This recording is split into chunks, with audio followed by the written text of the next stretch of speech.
Bonjour à tous, ravi de vous revoir ici au centre de Mito Staniloae via Internet pour un nouveau cours de philosophie qui porte sur les courants de la philosophie antique, un cours d'introduction dans l'histoire de la philosophie. Et comme vous le connaissez déjà, nous essayons chaque fois de faire connaissance avec un nouveau philosophe, avec un nouveau courant philosophique. À chaque fois en essayant d'avoir une introduction et de situer bien dans un contexte historique et si possible tout à la fin de lire quelques extraits les plus importants selon la doctrine que nous présentons pendant le cours. La fois passée, nous avons parlé de Porphyre et de Jamblique, donc le néoplatonisme après Platon.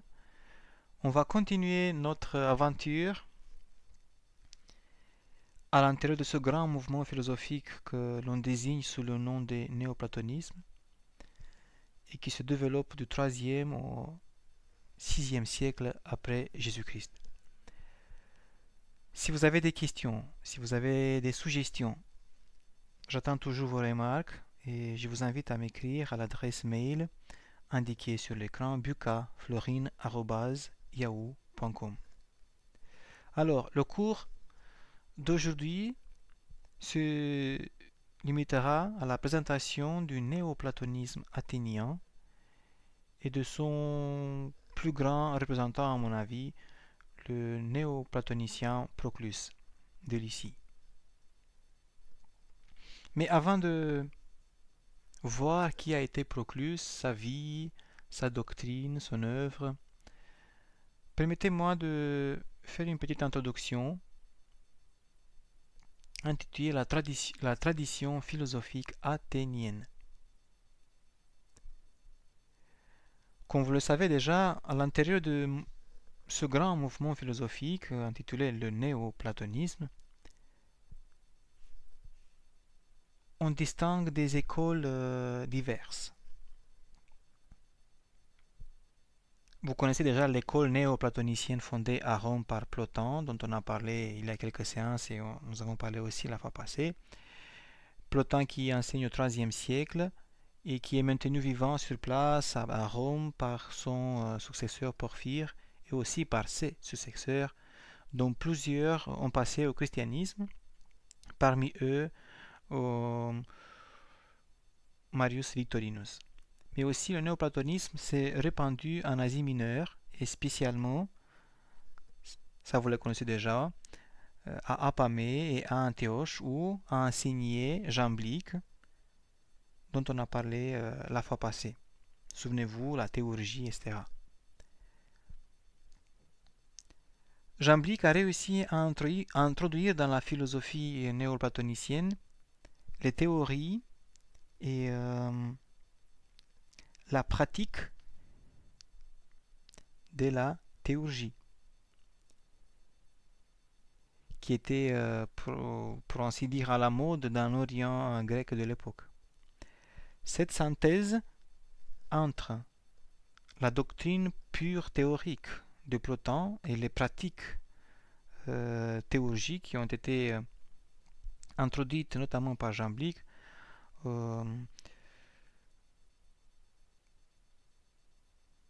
fourni à l'empereur Julien l'Apostat la doctrine et la base doctrinale, une base doctrinale assez développée pour le renouveau des religions païennes qui a essayé de faire triompher pendant son court règne entre les années 361 et les années 363. De cette école syrienne sont sorties deux autres écoles. D'une part, l'école de Pergame, qui continue à accentuer l'aspect pratique, la théurgie, la magie, en délaissant le traditionnel rationalisme grec. Et d'autre part, une autre école, l'école d'Athènes, qui va réussir à continuer la tradition philosophique de l'antique Académie de Platon au début du 5e siècle. à peu près au même moment, une autre école néoplatonicienne est apparue à Alexandrie et le plus grand représentant de cette école sera Ammonius Saccas. Ce qu'il faut savoir de cette école d'Alexandrie, elle survivra même à celle d'Athènes pour faire passer au monde arabe vers la fin du VIe siècle la grande richesse culturelle du néoplatonisme. Souvenez-vous, l'année 529, dont on a souvent parlé, l'année de la fermeture de l'Académie de Platon par l'empereur byzantin Justinien.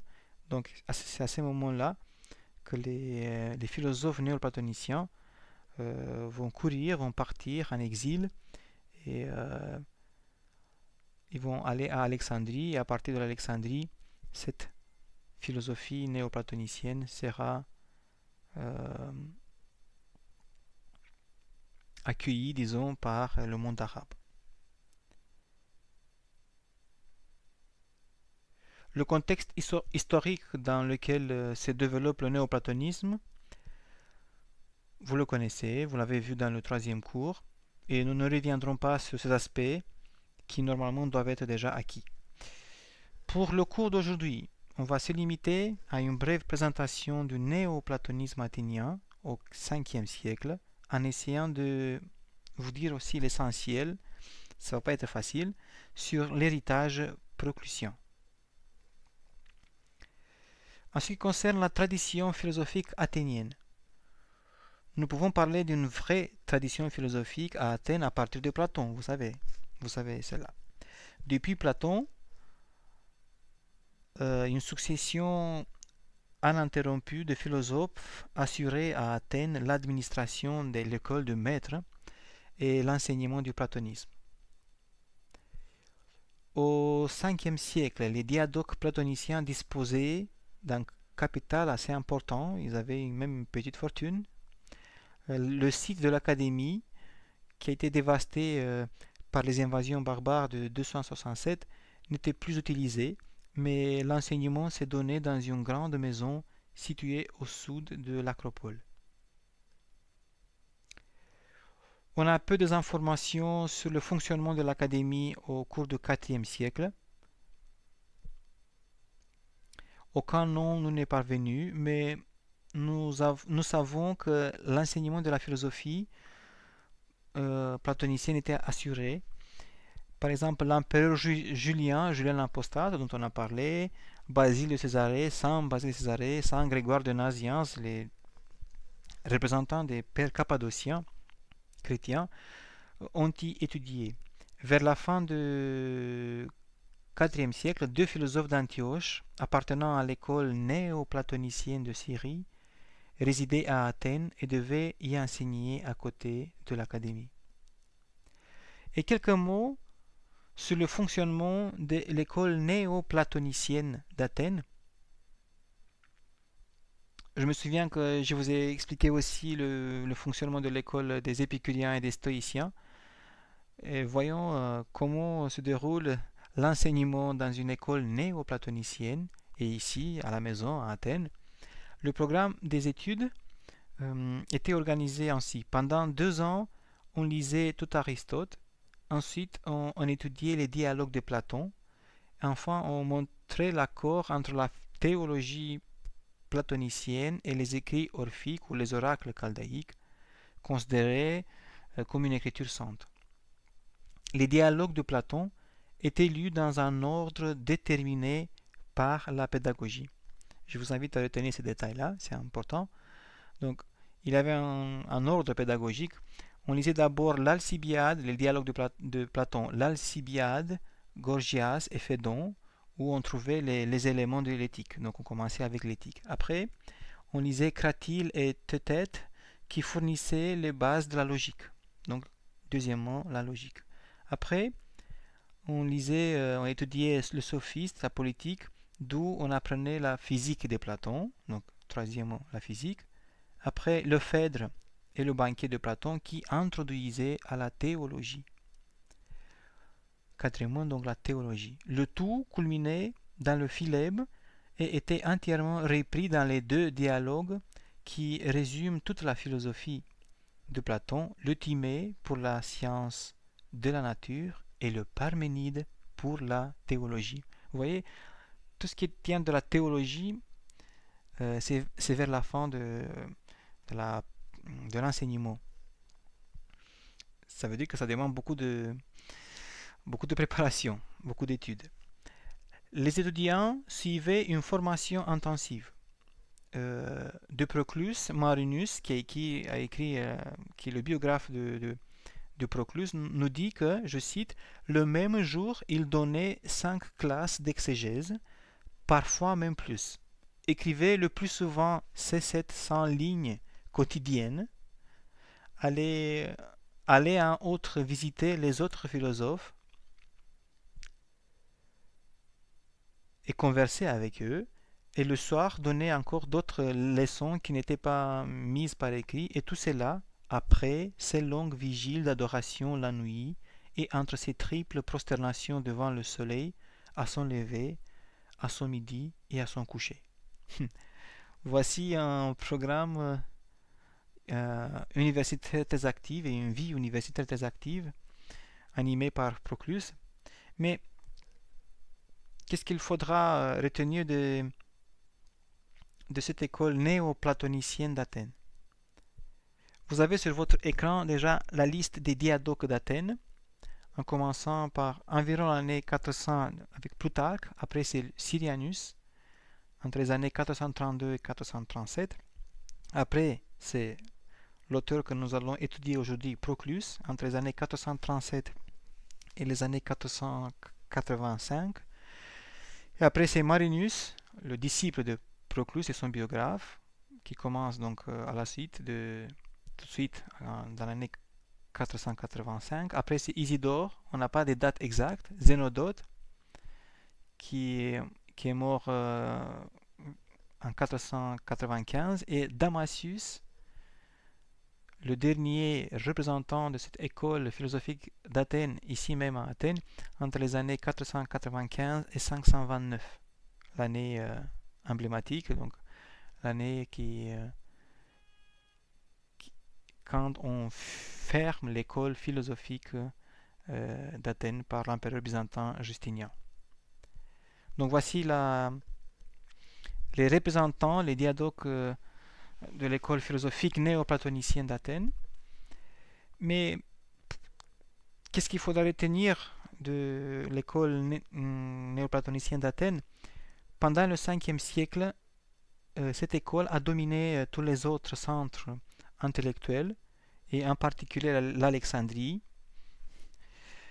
Elle a joué aussi un rôle essentiel dans le développement du néoplatonisme. On peut dire que cette école représente, après le syncrétisme de l'école syrienne, un retour à l'étude sérieuse des grands textes philosophiques de ces deux grands maîtres de la philosophie antique, Platon et Aristote. Et elle a joué aussi un rôle très important dans la construction systématique d'une théologie païenne. Et le meilleur exemple dans ce sens, c'est Proclus, un vrai philosophe soucieux de systématiser la philosophie du grand maître Platon.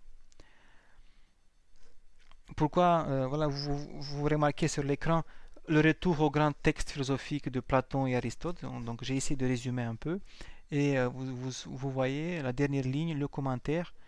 Nous allons découvrir tout à l'heure qu'est-ce que ça veut dire le commentaire, qui est un trait caractéristique de l'école philosophique athénienne et aussi de l'œuvre et de la doctrine de Proclus.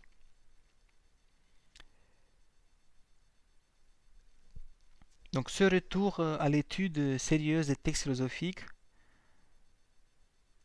va amener à la création d'une forme littéraire nouvelle, celle du commentaire scientifique. Cette méthode consiste à soumettre le texte à une exégèse littérale en le divisant en différentes parties, chapitres, fragments, et en expliquant tous les mots. Ça veut dire c'est la lexis, ce qui donnera au Moyen-Âge la lectio ou la lectura en latin. Puis, on reprend les résultats de cette exégèse dans la théoria, qui est une explication et une interprétation du texte étudié. la théorie, ça va donner au Moyen-Âge méditation.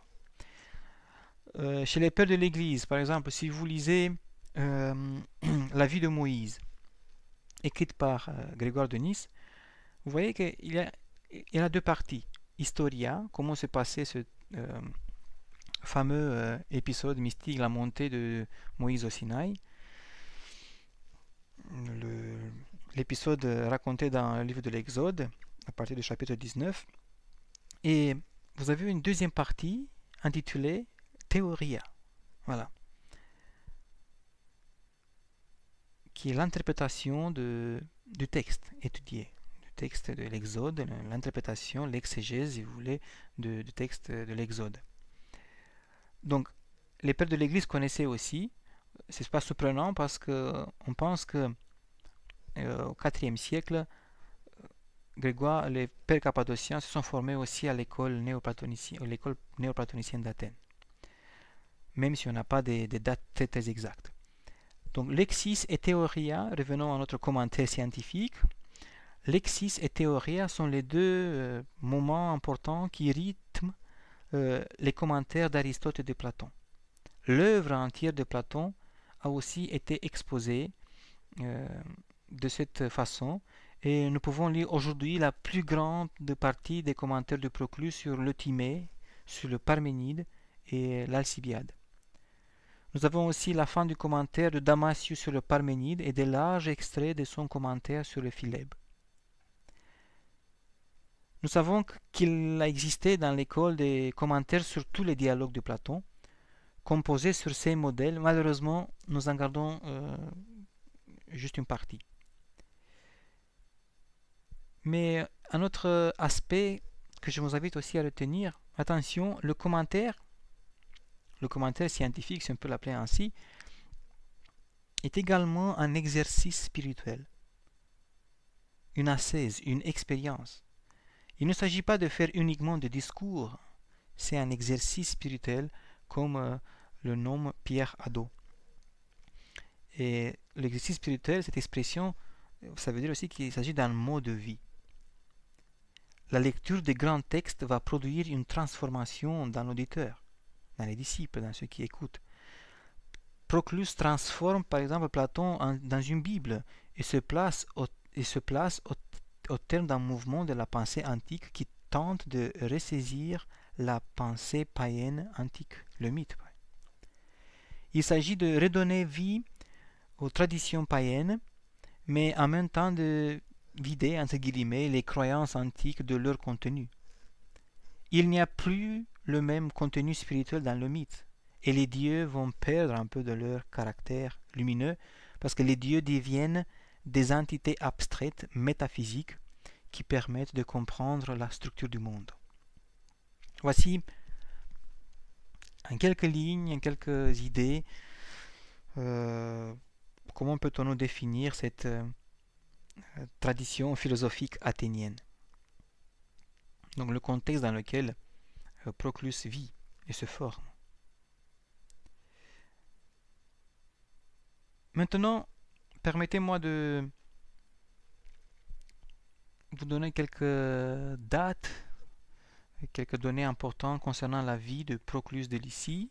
Donc, il est originaire de Lycie, né vers l'année 412 dans une riche famille, le fils de Patricius et Marcella.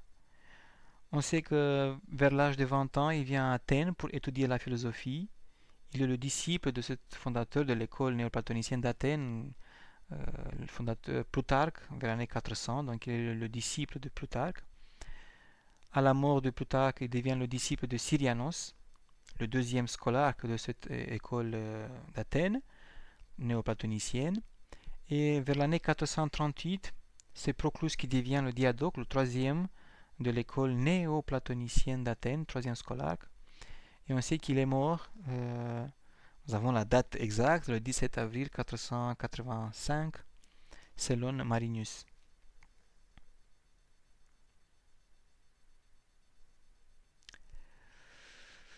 L'œuvre de Proclus est une œuvre immense, mais on ne le garde pas en entier. Notamment, on a les commentaires sur le Timée, sur le premier Alcibiade, le commentaire sur les oracles chaldéiques et le commentaire sur le Parménide, sur la République, et 2 ouvrages systématiques, éléments de théologie et la théologie platonicienne, dont on va parler tout à l'heure. Voilà un peu vite quelques titres de son œuvre. Vous voyez, le commentaire fait partie, le mot commentaire fait partie de chaque titre.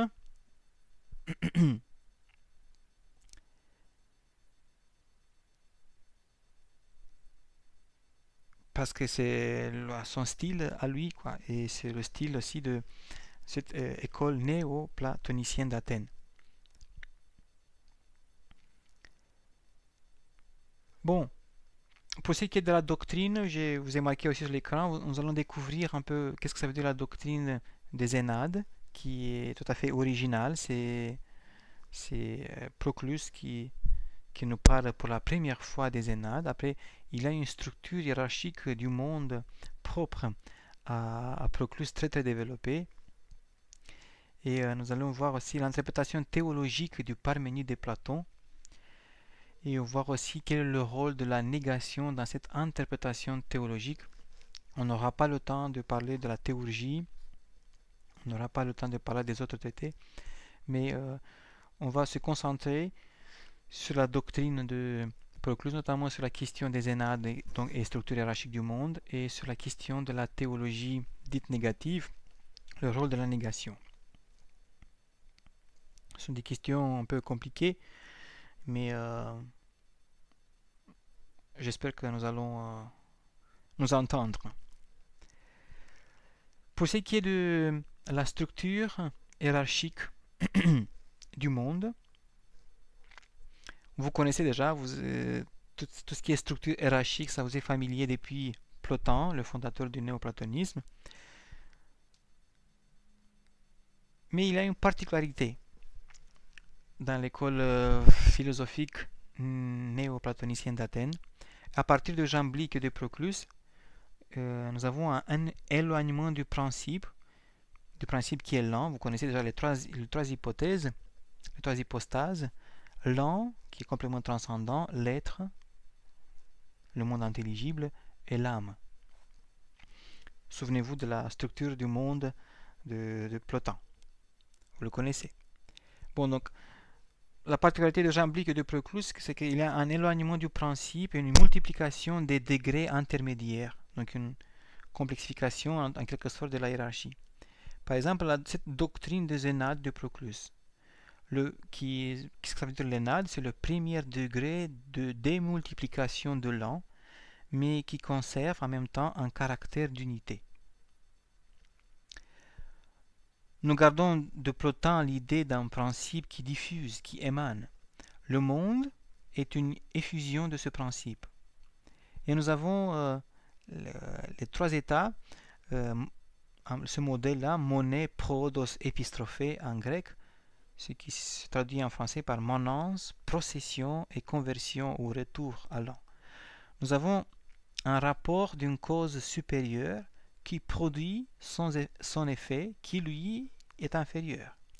Chez Proclus, ce processus, nous allons découvrir, est très très détaillé. Et vous voyez, vous avez un schéma sur votre écran, vous pouvez regarder, mais comment l'an, ce premier Dieu, produit-il le multiple, tout ce qui suit après? Comment le principe émet? Tout le monde, toute la structure, tout est organisé en fonction de cette triade qui se démultiplie, donc de cette monance, de cette procession et de cette rétrocession. Cela décrit toujours le rapport, comme nous l'avons déjà dit, d'une cause à effet.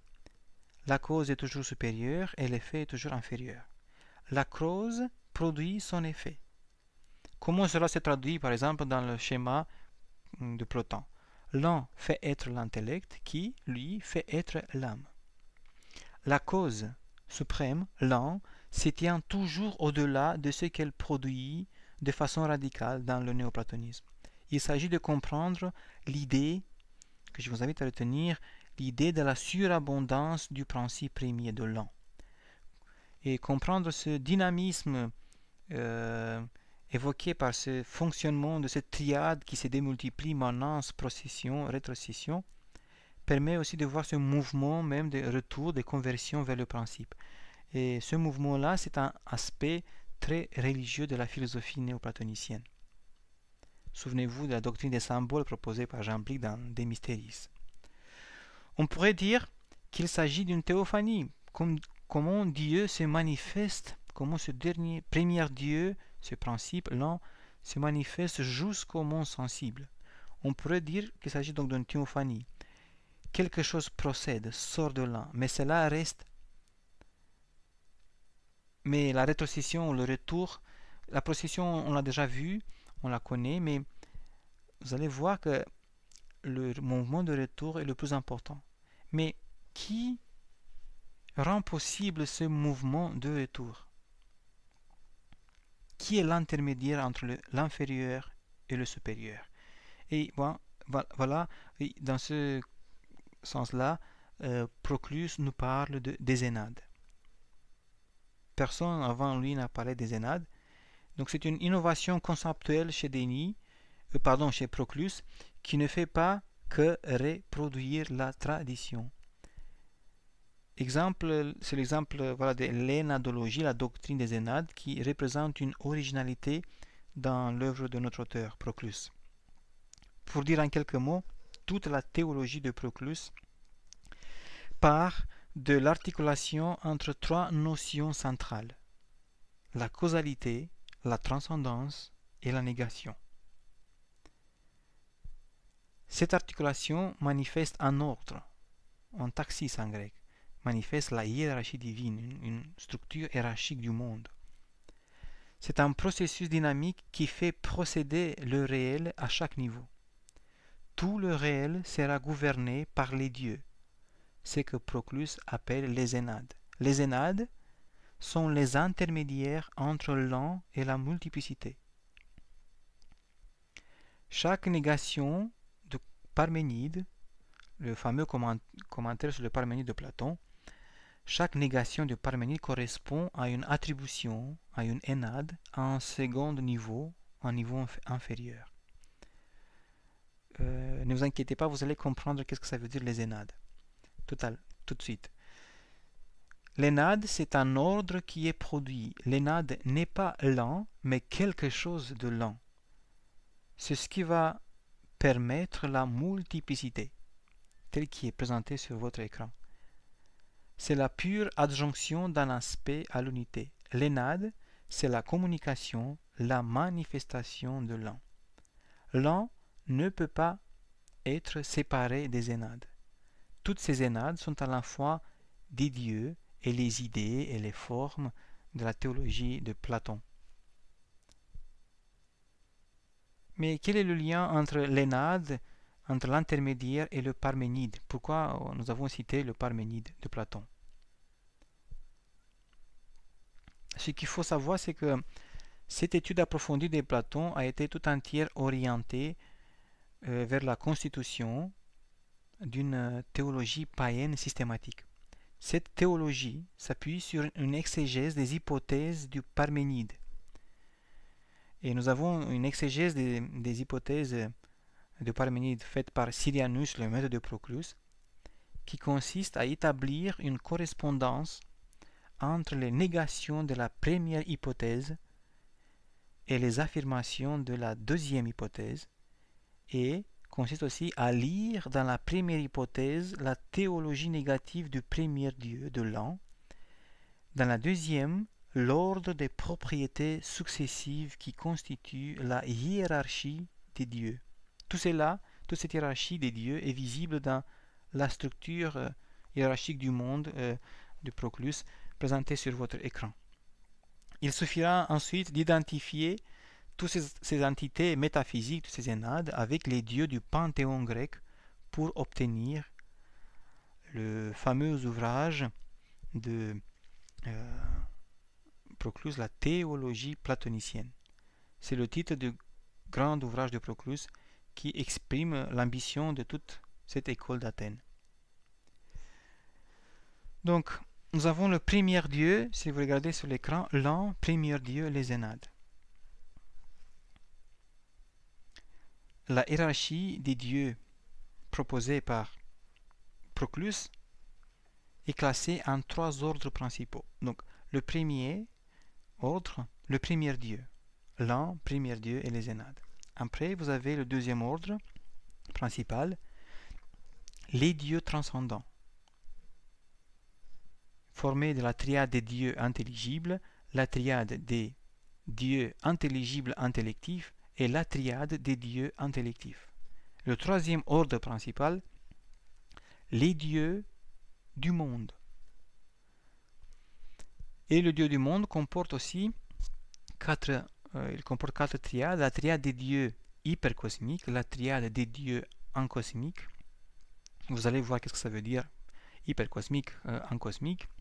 Après, la triade des âmes universelles et la triade des êtres supérieurs. Voici les 3 ordres principaux dans lesquels sont énumérés les degrés de la hiérarchie des dieux. Les 2 derniers ordres des dieux, les dieux transcendants et les dieux du monde, sont à nouveau décomposés en triades, chaque ordre accomplissant une fonction propre. Pour ce qui est des dieux transcendants, vous avez l'ordre des dieux intelligibles qui correspond au plan de l'être et se décompose en être intelligible, en vie intelligible et en intellect intelligible. Souvenez-vous de la fameuse triade être, vie, sagesse que nous l'avons trouvée chez Plotin. L'ordre des dieux intelligibles intellectifs, on est toujours dans l'ordre des dieux transcendants. Donc l'ordre des dieux intelligibles intellectifs correspond au plan de la vie et se décompose en 3 triades où l'un des éléments domine. Être, vie, intellect, être, vie, intellect, être, vie, intellect. Je n'ai pas mis sur votre écran cela parce que ça deviendra très très compliqué, mais je vous dis tout simplement. L'ordre des dieux intellectifs qui correspond au plan de l'intellect, donc la dernière triade des dieux transcendants, se décompose elle aussi en 2 triades et une divinité. La triade des parents, intellect pur, la vie intellective et l'intellect démiurgique, la triade des censures qui maintient la précédente dans la transcendance, et la 7e divinité qui maintient séparée cette classe des dieux du monde. Bon, c'est un peu compliqué, je ne vous demande pas de retenir tous ces détails-là, mais ce qui est important, c'est que les dieux du monde, donc le 3e ordre principal, les dieux du monde, parce qu'on a aussi des dieux qui sont au-delà du monde, les dieux transcendants, et ce premier dieu, l'un, qui est encore au-delà de ces dieux transcendants. Donc, les dieux du monde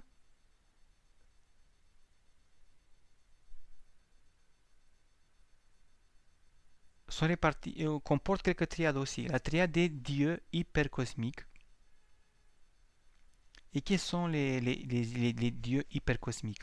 Ils se décomposent en 4 triades. La triade démiurgique, Zeus, Poséidon, Pluton. La triade qui vivifie, Artémis, Perséphone, Athéna. La triade qui convertit ayant Apollon pour chef, qui fait le retour. Et la triade sans souillure, sans tâche, ayant les Corybantes pour chef. Pour ce qui est des dieux encosmiques, les dieux hypercosmiques, encosmiques, détachés du monde, se décomposent aussi en 4 triades. Les dieux démiurgiques, c'est-à-dire Zeus, Poséidon, Héphaïstos, les dieux gardiens, Hestia, Arena, Arès, les dieux qui vivifient, Déméter, Héra, Artémis, et les dieux qui élèvent, Hermès, Aphrodite, Apollon. Après, vous avez les dieux encosmiques, célestes et sublunaires qui obéissent au même classement.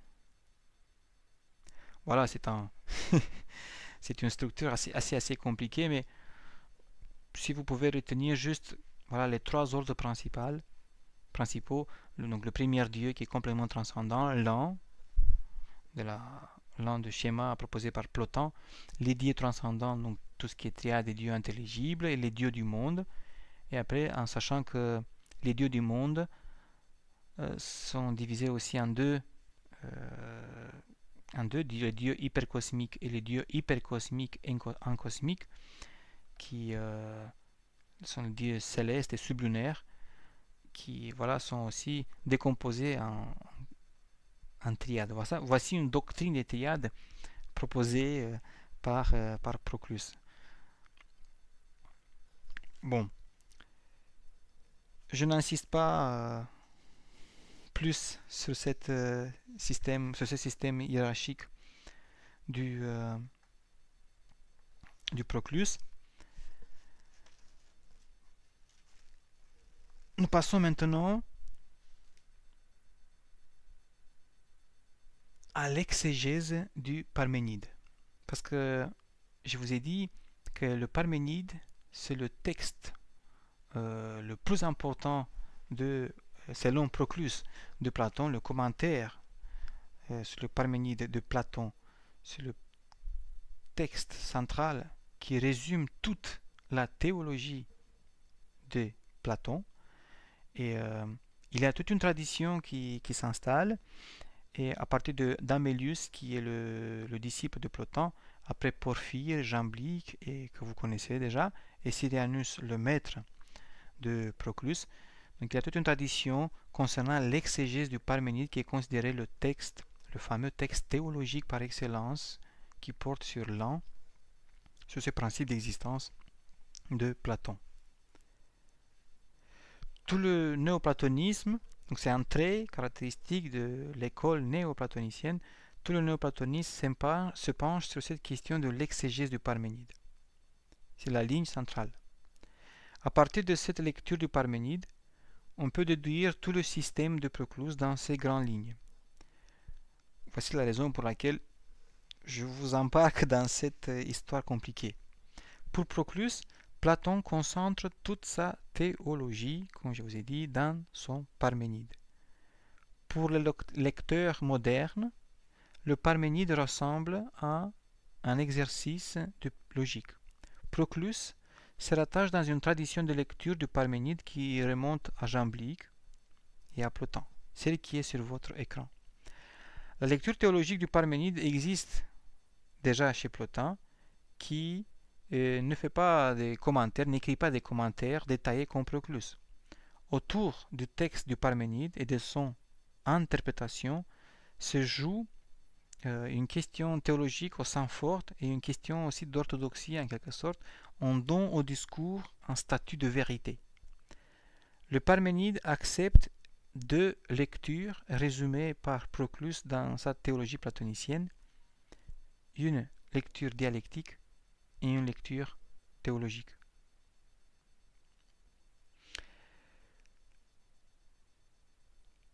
Les premiers, selon Proclus, en font un exercice de logique et les secondes, les plus respectables que les premières, en font une lecture théologique, nous dit dans la théologie platonicienne Proclus.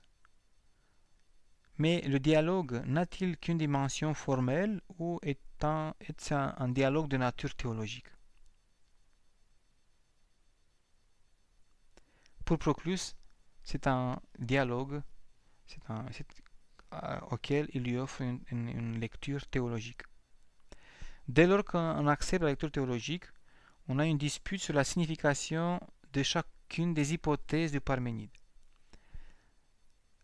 Cette lecture théologique, les spéculations entre l'un et le multiple, trouverait ses origines au 1er siècle au sein du néo-pythagorisme, mais c'est Platon qui en fait un point essentiel et qui le lie dans les trois premières hypothèses, les trois hypostases, souvenez-vous, l'âme, l'intellect et l'âme du monde. Mais le premier véritable commentaire du Parménide,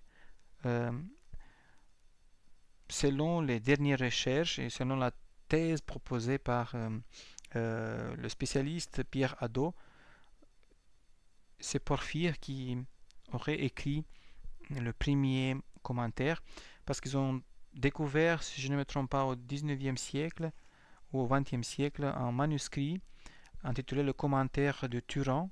Donc c'est un manuscrit qui a été trouvé en Italie, à Turin, et qui a été attribué par Pierre Hadot à Porphyre. La série des commentaires, à proprement parler, commencera avec Jamblique, qui voit dans le Parménide l'ensemble de la procession du néoplatonisme. Proclus est un peu contre tous les exégèses qui l'ont précédé. Il y a une lecture qui retient et qui va développer, celle que vous avez déjà vue dans cette structure hiérarchique du monde, mais il retient la lecture donc, de son maître Syrianus. Voici les différentes interprétations. Donc, chez Amélius, première hypothèse, il s'agit de l'an. La deuxième hypothèse, il s'agit de l'intellect. Troisième hypothèse, il s'agit de l'âme. Pour Porphyre, nous avons premier Dieu, plan intelligible et âme. Chez Jamblique, que vous avez vu la dernière fois, donc Dieu et les dieux, première hypothèse. Deuxième hypothèse, les intellectifs et les intelligibles. Et la troisième hypothèse, les êtres supérieurs. Syrianus parle d'un premier Dieu, donc c'est assez proche de ce que nous allons découvrir chez Proclus. Après, nous avons les différentes classes divines et les âmes.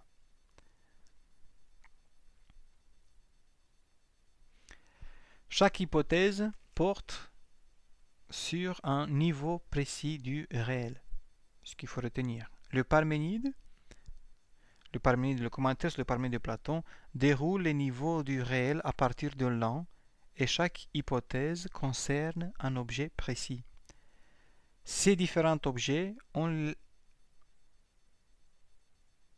sont hiérarchisés, tous ces différents objets. Chaque hypothèse correspond à un ordre. L'ordre des mots est interprété comme ayant un sens précis. La structure du Parménide révèle l'ordre du cosmos et la structure du réel. Donc c'est le traité capital le plus important sur lequel se penche toute la philosophie néoplatonicienne, tous ses représentants et un peu plus notre auteur d'aujourd'hui, Proclus. Pour ce qui est de l'exégèse de Proclus, le commentaire de Proclus au Parménide, il faut savoir qu'il n'a pas été intégralement conservé. L'étude de la première hypothèse parle de l'an qui n'est pas.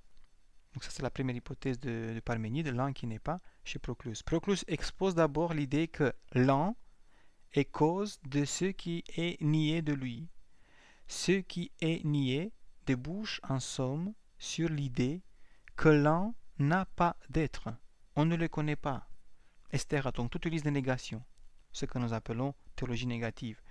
Toute cette hypothèse, on la retrouve positivement dans la deuxième hypothèse, en disant que oui, l'un a une existence, l'un on peut le connaître, etc.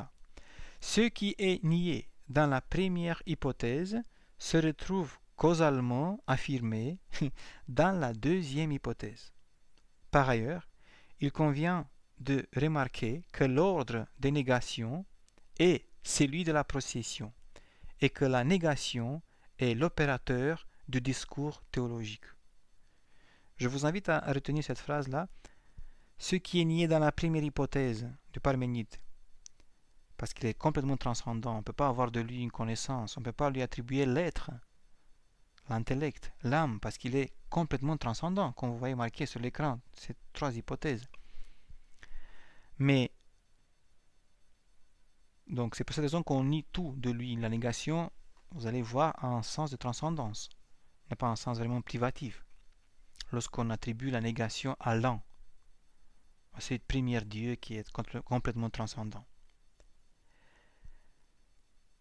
Mais lorsqu'on parle de l'un qui est la cause de toute l'existence, qui se multiplie, ce principe d'unité qui se multiplie, vous avez vu toute cette hiérarchie du monde réel, toute cette structure hiérarchique du monde, à ce moment-là, oui, c'est l'affirmation qui prime. Donc, il convient de remarquer que l'ordre de négation est celui de la procession et que la négation est l'opérateur du discours théologique, parce que le discours théologique fait toujours référence à la transcendance de l'un, de ce premier Dieu. je sais que c'est compliqué, et c'est pour cette raison que j'ai choisi 4 textes. Je ne sais pas si les textes vont nous faciliter la tâche, mais ça sera plus sympathique en tout cas de lire quelques textes. 2 textes de la théologie platonicienne et 2 textes du commentaire sur le Parménide de Platon. Malheureusement, je n'aurai pas le temps de vous présenter en détail chaque ouvrage, théologie platonicienne et un commentaire sur le Parménide. Mais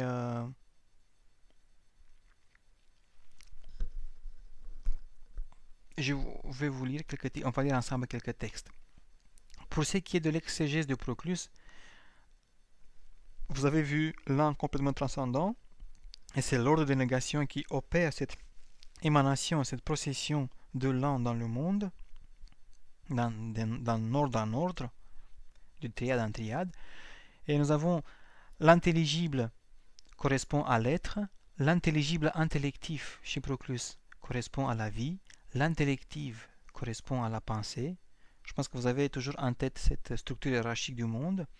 Et hypercosmique correspond à l'âme et ancosmique correspond au corps. Voilà.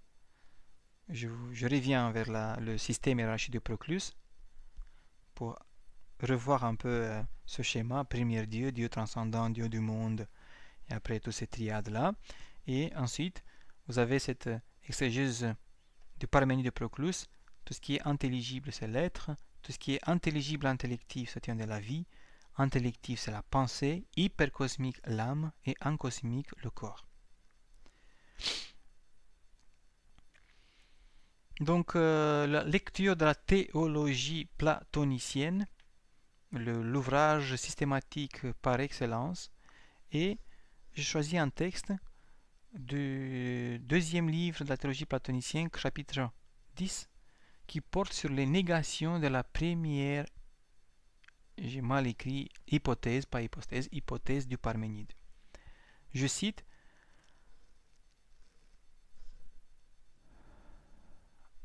en premier lieu, donc, il faut affirmer au sujet de la première hypothèse qu'elle contient autant de conclusions établies négativement que l'hypothèse qui la suit en contient d'établi affirmativement, car la deuxième hypothèse montre la procession des mondes entiers à partir de l'un, tandis que la première hypothèse montre que l'un est transcendant à toutes les classes divines. En deuxième lieu, je pense qu'on doit déterminer l'ordre des négations, c'est-à-dire que la théologie procède à partir des monades, et ni de l'un tout ce que tient le deuxième et le troisième rang selon l'ordre qui convient à chacun.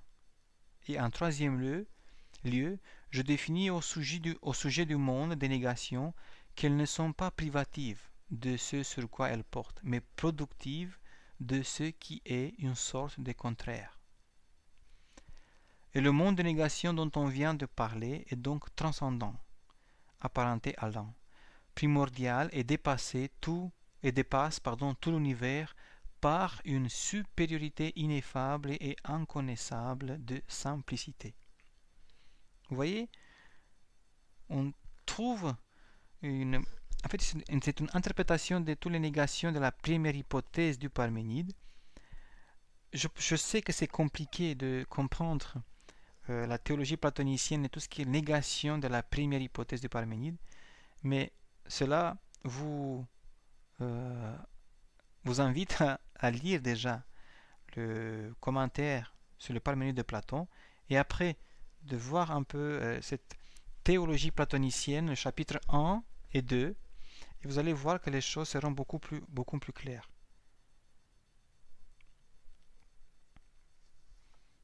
Ce qu'on peut retenir ici, c'est que en raison de sa transcendance et en tant que cause première d'existence, qui est ce premier Dieu, il faut tout nier de ce qui vient après lui. C'est ça l'idée qui nous transmet Proclus.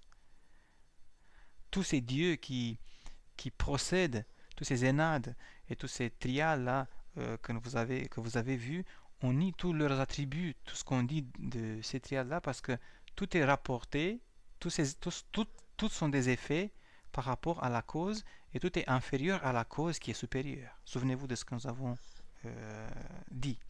Et alors, il vaut mieux utiliser des négations et pas des affirmations, parce que tout est dit par rapport à cette cause d'existence qui est l'un. C'est passionnant en tout cas, mais aussi compliqué de voir et de comprendre tous ces détails-là. Je veux reprendre un peu le texte. En troisième lieu, il dit « Le monde de négation dont on vient de parler est donc transcendant, apparenté à l'un, primordial, et dépasse tout l'univers par une supériorité ineffable et inconnaissable de simplicité.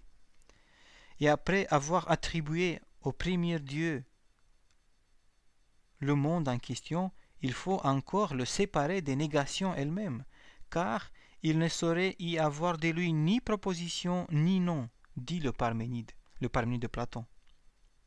Souvenez-vous que nous avons cité ce texte lorsque nous avons parlé de Platon. Et s'il n'y a de lui aucune proposition, il n'y a pas non plus, évidemment, de négation, car tout est inférieur à l'un, non seulement les objets de connaissance, mais aussi les connaissances et les instruments de connaissance. Et une impossibilité s'est fait jour, pour ainsi dire, à la fin de l'hypothèse. Car s'il n'y a aucun discours au sujet de l'un, le présent discours lui-même, qui soutient ces thèses-là, ne convient pas non plus à l'un. Vous voyez, c'est incroyable à quel point il développe une sorte de théologie négative, et lorsqu'on parle d'une théologie négative, un discours négatif, la négation, encore une fois, ayant un sens de transcendance et pas un sens privatif, en disant que voilà, on ne peut pas parler de cette cause d'existence de ce premier Dieu, cette première hypothèse, mais tout ça, il faut voir dans le contexte du Parménide de Platon. Et quelle est cette première hypothèse si l'un n'est pas qui parle d'un principe complètement transcendant. Et après, on parle dans la deuxième hypothèse, dans l'un qui se manifeste dans le monde. Et à ce moment-là, lorsqu'on parle de la révélation, par exemple dans le christianisme, lorsqu'on parle de la révélation, oui, on affirme que tout ce qui vient de Dieu, comme le dit d'ailleurs le récit de la Genèse, tout a été bien, tout est bien fait, tout a été... Donc, on affirme la création, on voit la création et on affirme l'existence de Dieu par le biais de tout ce qu'on voit autour de nous. Et ça, c'est la deuxième hypothèse qui utilise l'affirmation. Mais ce qui est intéressant et ce que je vous invite à retenir, c'est la génialité de cet auteur-là qui se pose ces questions et qui donne cette interprétation théologique phénoménale, très très développée, qui va un peu jusqu'au bout de la raison. Et vous allez voir qu'il parle aussi d'une expérience spirituelle, notre auteur Proclus. J'en ai encore un autre texte. Donc il faut retenir que Dieu a fait ce premier principe lent du système de la pensée de Proclus est au-delà même de la négation et de l'affirmation. Et que cette négation a une portée transcendante. Une autre conclusion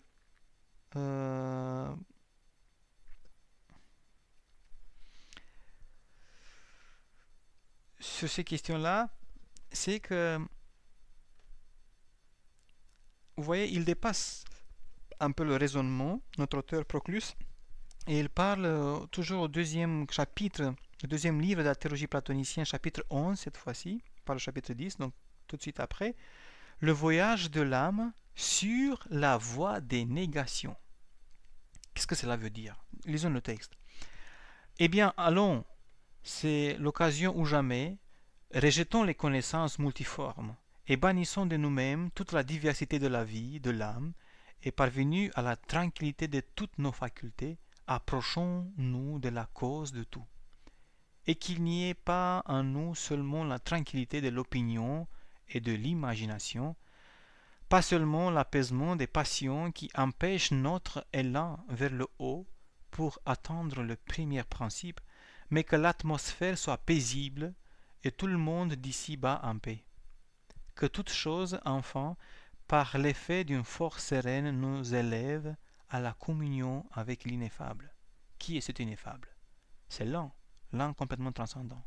Et célébrons-le pour avoir fait paraître au jour toute la classe intelligible des dieux et toute la classe intellective des dieux.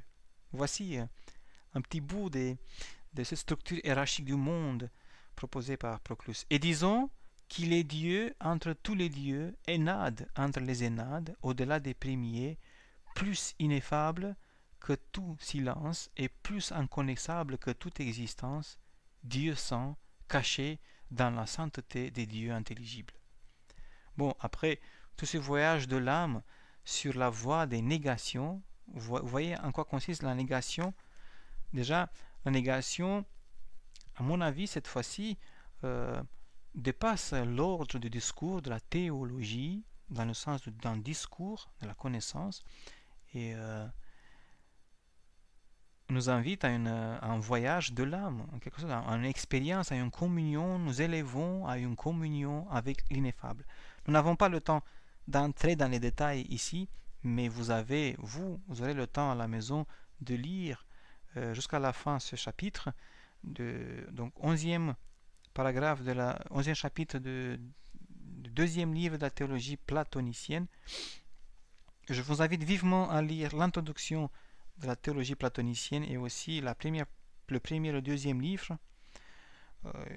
Je pense que vous avez 70 pages, pas plus. Vous avez des notes complémentaires à la fin qui vont vous éclairer sur les mots un peu compliqués ou sur les idées aussi compliquées. Bon, voici les deux textes que j'ai choisis pour vous parler de la théologie platonicienne, le livre de la théologie platonicienne de Proclus. Mais même si je n'ai pas choisi un texte, j'aimerais bien quelques instants vous parler de l'interprétation de Proclus qu'il donne au mode d'exposition théologique retenu par Platon. C'est très intéressant pour voir en quoi consiste, encore une fois, cette interprétation théologique, en se penchant bien sûr sur le commentaire, sur le Parménide de Platon. Mais vous voyez à quel point il est systématique, cet auteur-là, Proclus. Donc il parle dans le premier livre de la théologie platonicienne, chapitre 4, des modes d'exposition théologique retenus par Platon. Donc il connaît très bien tous les dialogues de Platon, et il nous dit qu'il y a 4 modes d'exposition théologique. On peut dire aujourd'hui 4 sortes de théologie. Le premier, je cite, ainsi, dans le Phèdre, étant saisi par l'inspiration des nymphes et ayant échangé l'activité de l'intelligence humaine,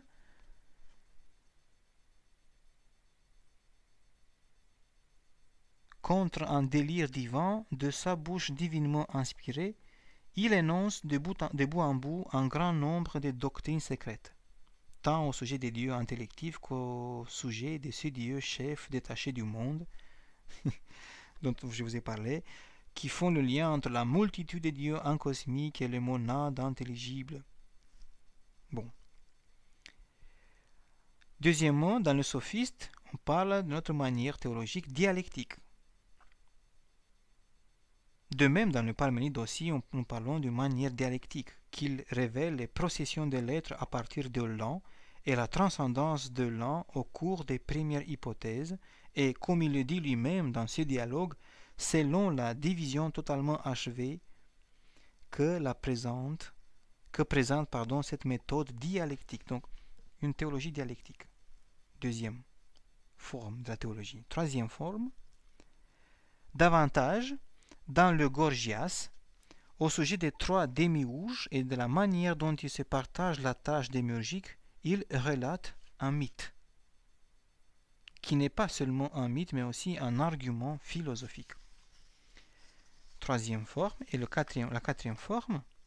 Maintenant, si tu veux faire mémoire aussi de l'enseignement donné en termes mathématiques et de l'argumentation théologique à partir des raisonnements éthiques ou physiques, tels que l'on peut voir dans le Timéée et dans le politique, c'est là, je crois, que le mode d'exposition qui permet de faire connaître les principes divins par le moyen des images.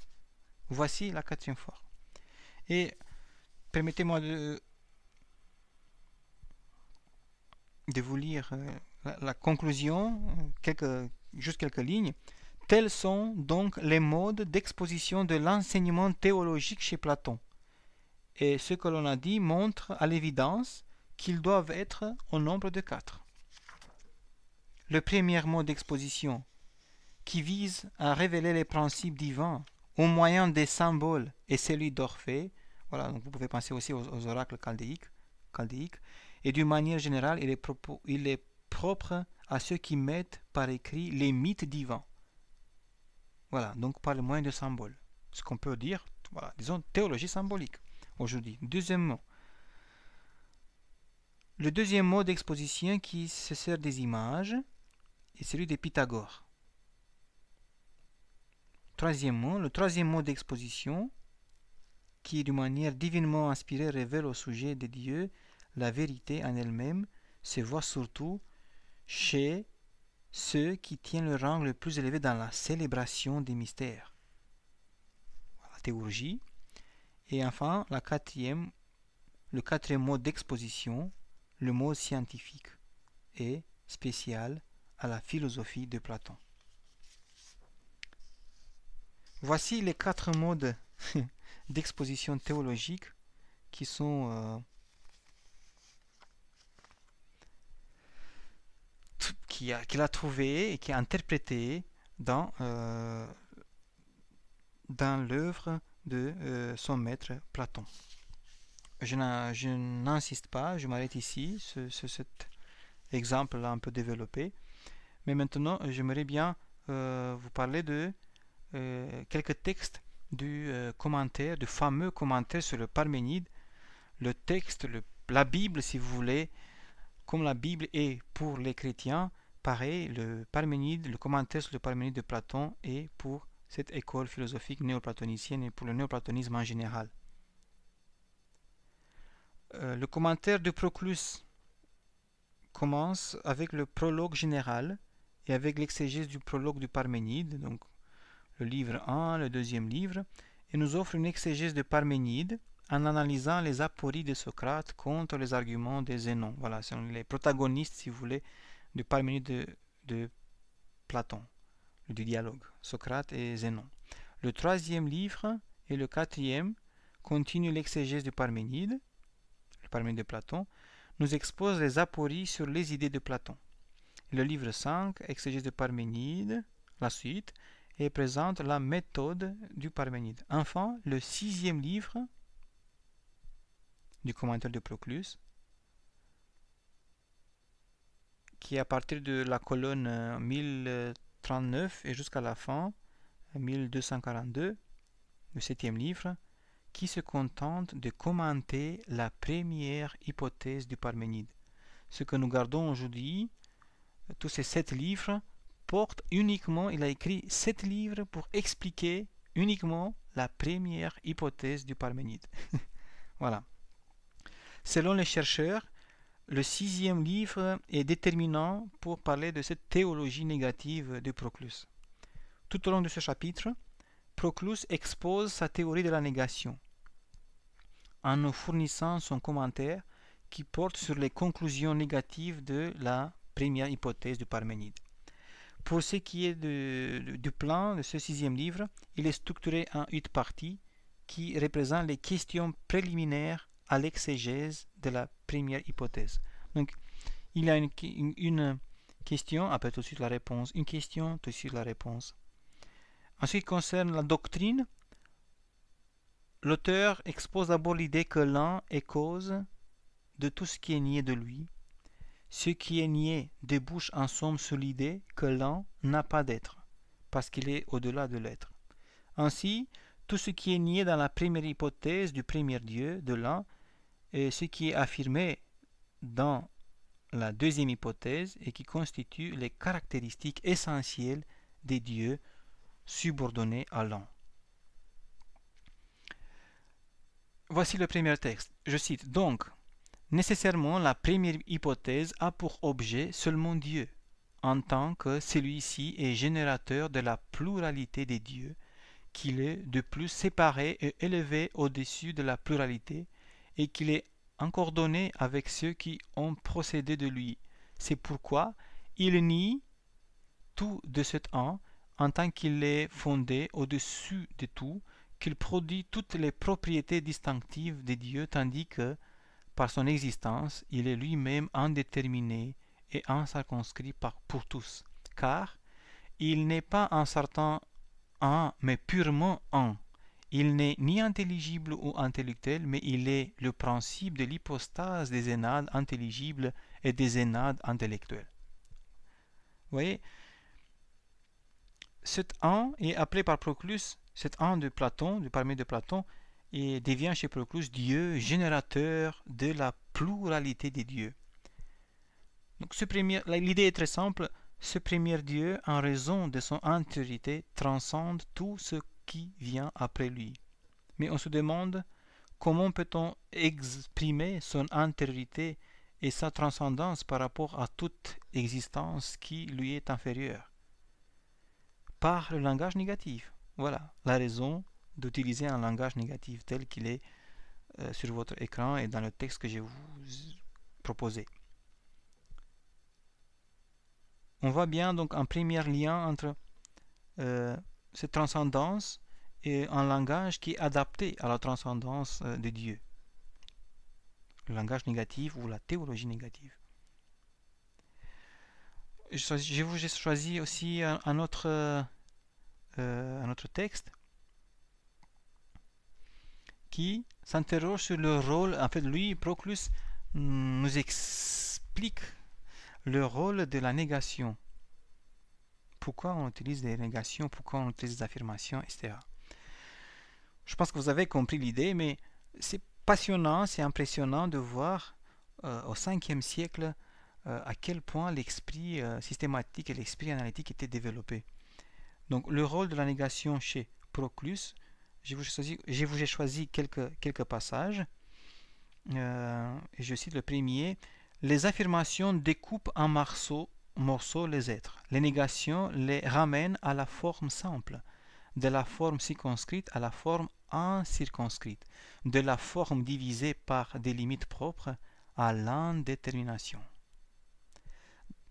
Donc les négations ont une plus grande valeur que les affirmations.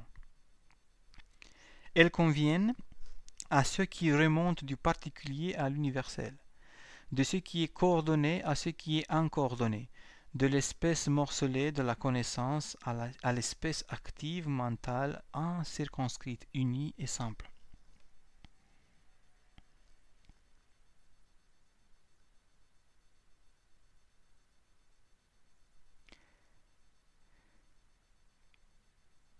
Donc il s'agit de la question du traité sur le de l'exégèse sur le Parménide qui traite du rapport entre la négation et l'affirmation, ces deux textes.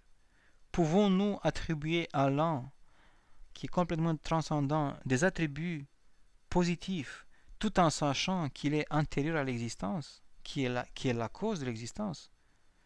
Vaut-il mieux nier tout ce qui procède de lui ou bien définir tout ce qui vient de lui lorsque nous parlons de l'un? Ce sont les questions que je me pose, qui peut-être lui les pose indirectement, Proclus. Mais selon lui, lorsque nous parlons de l'un, il faut s'en tenir aux négations, car elles sont génératrices des affirmations. Telle est l'idée originale, si vous voulez, de Proclus. Les négations sont génératrices des affirmations. Et pour cela, on va lire les deux derniers textes.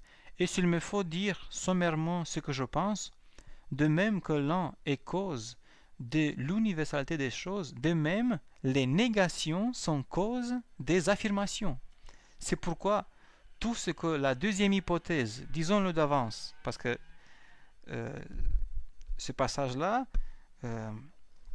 fait partie du commentaire de la première hypothèse, qui traite sur des négations. C'est pour ça qu'il dit disons-le d'avance. C'est pourquoi tout ce que la deuxième hypothèse, disons-le d'avance, affirme, tout cela est nié par la première hypothèse, car toutes les propositions affirmatives procèdent de ces propositions négatives, et l'un est cause de celle-ci en tant qu'un avant tout. Voilà. Le texte nous dit lui-même, en raison de sa transcendance, du fait qu'il est la cause de toute existence, les négations sont génératrices des affirmations. C'est un peu paradoxal, n'est-ce pas? Mais si on les attribue au monde transcendant, tout cela devient normal. Parce que c'est toujours Proclus qui nous dit la négation, il y a trois sortes de négations selon lui. Dans le monde sensible, la négation est en dessus de l'affirmation. Dans le monde intelligible, la négation et l'affirmation sont sur le même plan. Voilà. Ils ont le même degré. Sur le plan de la transcendance, la négation vaut mieux, elle est au-dessus de l'affirmation. Donc, disons le premier test, si donc nous connaissons toutes choses par des affirmations, nous les faisons connaître, lui, par la négation de chacune de toutes. Et ainsi, cette espèce de négation est génératrice de la pluralité des affirmations. Les paragraphes cités donc expliquent que tout ce qui procède de l'un ne peut pas être rapporté à lui et doit être attribué à un niveau inférieur de réalité. À ce niveau-là, nous pouvons utiliser les affirmations, mais lorsque nous exprimons la cause transcendante, nous devons toujours utiliser les négations, car l'un est tout ce qui est nié de lui. Voici une expression de Proclus, l'un est tout ce qui est nié de lui, mais pas tout ce qui est affirmé de lui. Lorsqu'on est dans le contexte de la première hypothèse, attention, dans le contexte de la première hypothèse, on parle de l'un complètement transcendant, dans le monde transcendant. Dans la deuxième hypothèse, on parle de l'un qui se manifeste dans le monde, et c'est à ce moment-là qu'on utilise les affirmations. Voilà, c'est un peu ça l'idée. Mais par rapport à tous ces deux derniers paragraphes, nous pouvons dire que la théologie de Proclus part de l'articulation entre ces trois notions clés que j'ai déjà évoquées, causalité, transcendance et négation. Vous voyez, je pense que tous les textes que j'ai essayé de citer, de commenter, mettent en lumière cette articulation entre ces notions, la causalité, la transcendance et la négation. La causalité s'exprime par l'affirmation, tant que la transcendance, ça s'exprime toujours par la négation. Il nous reste souligner une dernière idée. Pour finir, tout ce qui est nié dans la première hypothèse sera affirmé dans la deuxième hypothèse. Donc, aux yeux de Proclus, la négation engendre l'affirmation. Même si la négation seule exprime la transcendance, elle ne contredit pas l'affirmation. C'est une idée importante à retenir. Et Raoul Mortley, qui a écrit une monographie The Word and the Silence, si je ne me trompe pas, il fait une histoire, de développement de ce que nous appelons aujourd'hui la théologie négative, et il appelle cette négation de Proclus positive negation, parce que pour lui, la négation qui engendre l'affirmation témoigne toujours du caractère superlatif de la négation et non pas d'un caractère privatif. Je m'arrête ici sur ces textes compliqués. Nous avons dépassé déjà 1 heure. Permettez-moi encore 1 minute, 2 minutes de vous recommander quelques livres.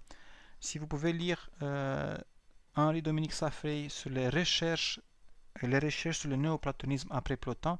Saffray, c'est le traducteur de la théologie platonicienne de Proclus, donc il est un spécialiste sur le néoplatonisme athénien.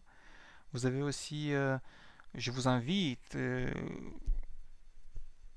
vivement à lire la théologie platonicienne, notamment le premier livre et le deuxième, et si vous pouvez l'introduction, pour découvrir vous-même de quoi s'agit-il dans cette théologie platonicienne. Après, vous avez le commentaire sur le Parménide de Platon, qui est publié dans l'édition Les Belles Lettres, donc les premiers livres 1 et 4. Il y en a 6 en tout sur la première hypothèse du Parménide, donc ils sont publiés de 2007 à 2013. Après, vous avez un autre spécialiste, Jean Trouillard, sur la philosophie néoplatonicienne de Proclus. Vous avez l'an et l'âme selon Proclus.